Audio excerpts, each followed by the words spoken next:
Hello and welcome. You are watching an exclusive interview on Pakistan TV Digital.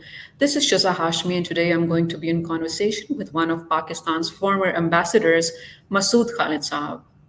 Thank you so much for joining us, Masood Khalid.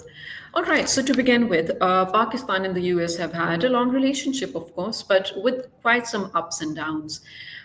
It's a bittersweet relationship. At the moment, we are enjoying the sweet end of it.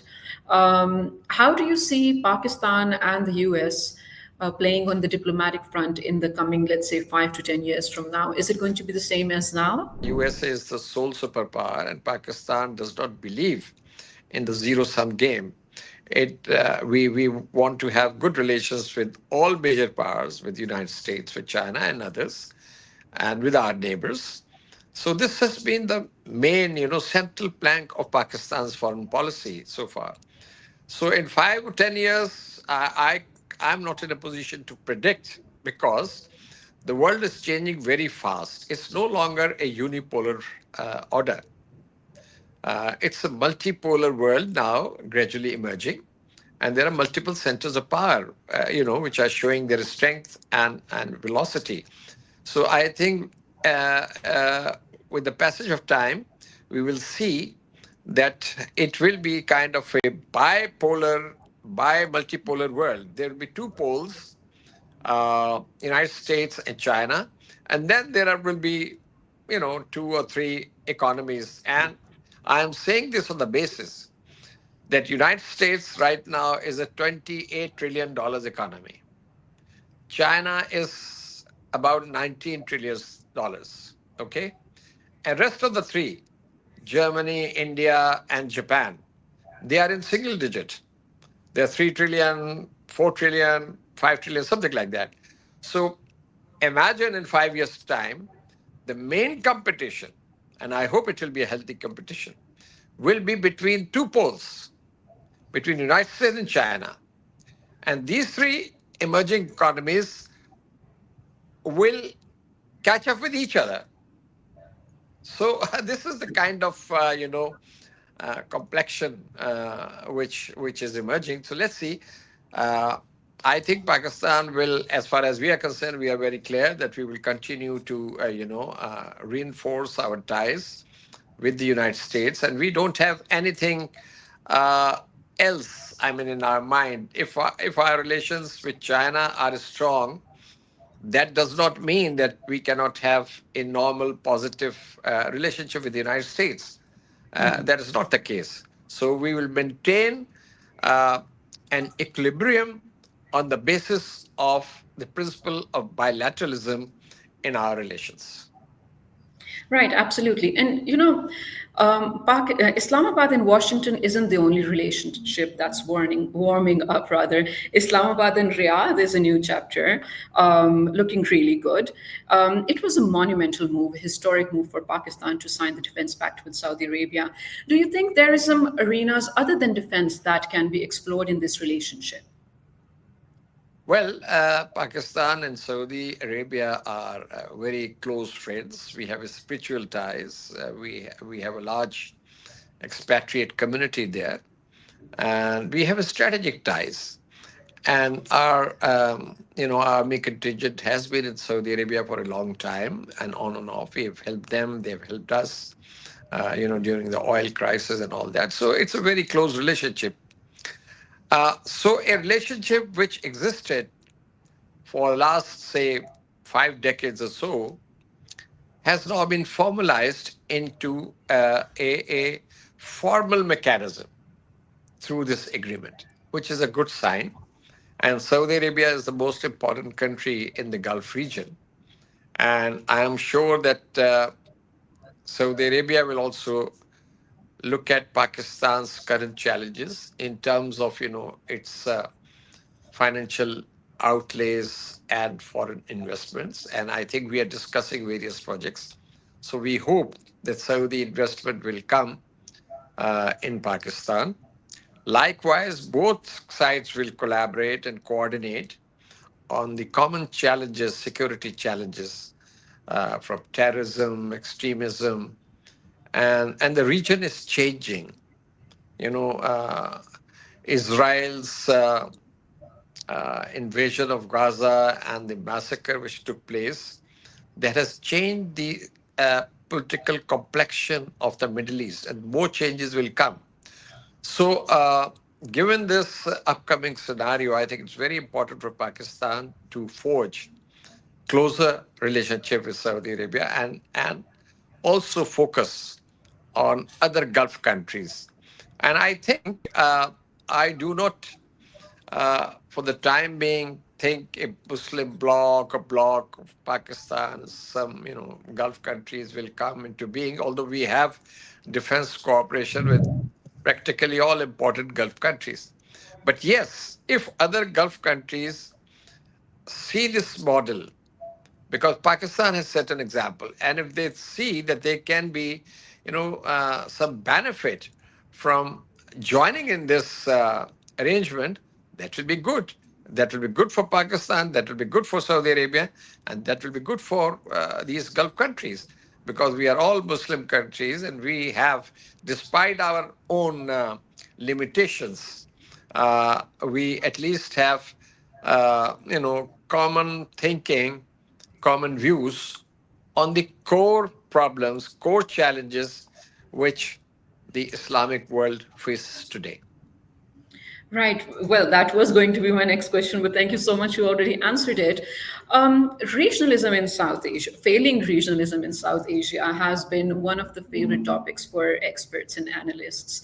And with the current diplomatic moves that Pakistan is making, do you think there is a certain position Pakistan can already hold itself up to in terms of regionalism in Asia? And is this an achievable dream in our lifetime to ever see like a regional bloc, like let's say the United Nations for that matter, or NATO for that matter, in Asia or South Asia?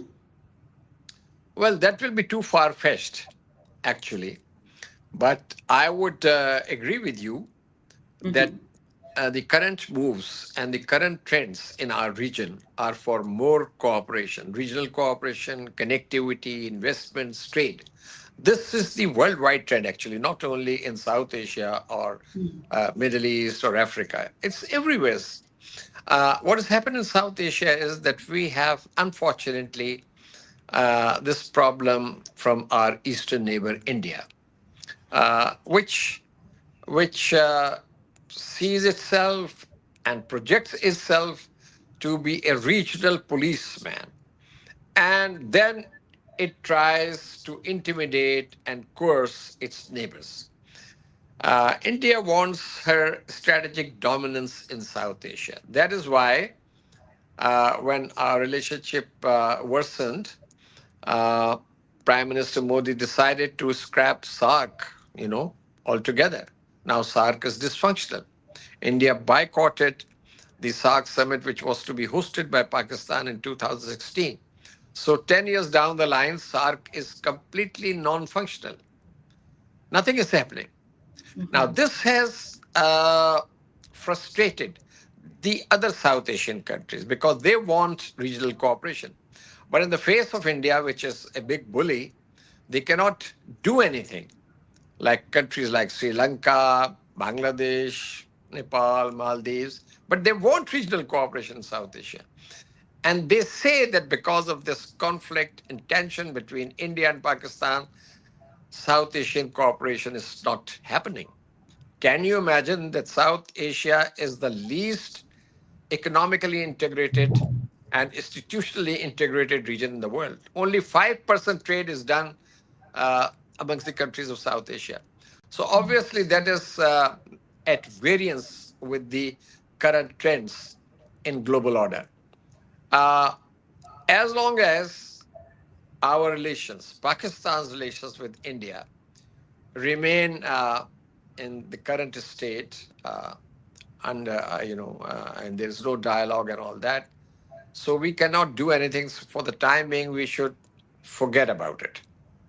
When hopefully soon or sometime in near future, if rationality prevails in India, and if a dialogue starts, maybe some good beginning can be made. But as of now, there is a stalemate. So we should forget it, that about SARC and all that, and we should focus on some other mechanisms, some other frameworks which are available right now to Pakistan and which should be leveraged to maximize our foreign policy objectives of geoeconomics as the pivot. And in this context, I would like to mention Shanghai Cooperation Organization. BRICS is coming up, although Pakistan is not a member because India has scuttled, but we are trying to get the membership of New Development Bank. Then we have ECO, Economic Cooperation Organization, which is headed by a former Foreign Secretary of Pakistan, so good for us. Then we have D8, countries like Malaysia, Turkey. So that is another forum we have. That is also going to be headed by a senior foreign Pakistan diplomat from January onwards. So, two windows for us. And then you have Eurasian Economic Union. And then you have these projects which are in a state of limbo, like CASA and, TAPI, Iran-Pakistan gas pipeline, for different reasons, for reasons best known to people here. But my point is that you have all these mechanisms, forums, platforms available. So Pakistan should focus on use these forums and use these platforms to forge linkages, particularly economic, financial, investment related, energy related linkages with all the member countries in these organizations so that for example, Central Asian republics, they are interested in trading. They are landlocked countries. They are interested in using Pakistani ports of Gwadar and Karachi, and some work is going on in that direction. So this is the opportunity Pakistan has to emerge as the epicenter, as the hub for regional trade, connectivity, and energy, cooperation. So that is the kind of role Pakistan should have in mind. And that will also create a strategic space for our diplomacy, diplomatic space for us. And Pakistan will be recognized because Pakistan is an important country of South Asia. When you talk of South Asian equation, geopolitics of South Asia, you cannot ignore Pakistan. There is no way. It's a market of 250 million people. It's a bridgehead, between various regions. Good, talented people, youth bulge, and then you have resources. You are a nuclear power. You're an important Muslim country, recognized as such in the Islamic community. You have a strong military. So all these are positives for Pakistan. Only problem is that we have to, we should give focus and priority to our internal challenges of economy and governance, statecraft. They're important because if Pakistan is stable internally, then I think foreign policy of Pakistan will have greater leeway and greater, say in international affairs and in regional affairs. Now, related to this is also another emerging possibility, which is, there, and that is that China has taken the initiative to introduce a new mechanism. I mean, this is in an exploratory stage. China, Bangladesh, and Pakistan, they've already held an official meeting at the vice minister level, foreign secretaries level, and they are thinking of developing a platform for regional economic cooperation, education, IT, trade, investments, etc. And so that process has been started, and countries like Bangladesh, Sri Lanka, Maldives, Nepal, they are all interested to join this mechanism. If India wants to join this mechanism, I think countries would welcome. But because India's policy is not to look towards South Asia to make SAARC dysfunctional, so let it be. If India is not there, then other countries of South Asia, together with China, can devise this platform for economic cooperation. And more importantly, I think one should keep in mind that all these South Asian countries, of course, we are a partner with China in China Pakistan Economic Corridor, and we have in the South Asian countries, we have the best of relations with China, a strategic partnership. So that is our leverage and leeway. So, but other smaller countries of South Asia, they look to China to come forward and help them in their development through projects, through financing, through investment. So I think this is an opportunity which has come up recently, and Pakistan should pursue it in its own, interest. Right, brilliantly. And now, just towards the end, while yes, public opinion is changing across the globe about Pakistan, but when we have dangerous and unpredictable neighbors like India and Afghanistan, we're doing good with Iran at the moment, then how can Pakistan tread very carefully? You see, Pakistan's neighborhood is volatile, and it will remain volatile in the near future. We cannot say that Afghanistan will stabilize immediately. Although Pakistan has been endeavoring, Pakistan has given this clear message to Afghanistan and to the international community that Pakistan wants peace in the region. BRI cannot move forward. Connectivity cannot move forward. You cannot have mineral exploration in your two provinces, Balochistan and KP, if there is trouble there, and you know who the sponsors of this trouble are. So my point is that internal stability as well as stability in our neighborhood is extremely important. Peace is very important for us. Peace in Afghanistan is very important. Otherwise, there'll be spillover of terrorism and extremism into Pakistan. Pakistan is already facing.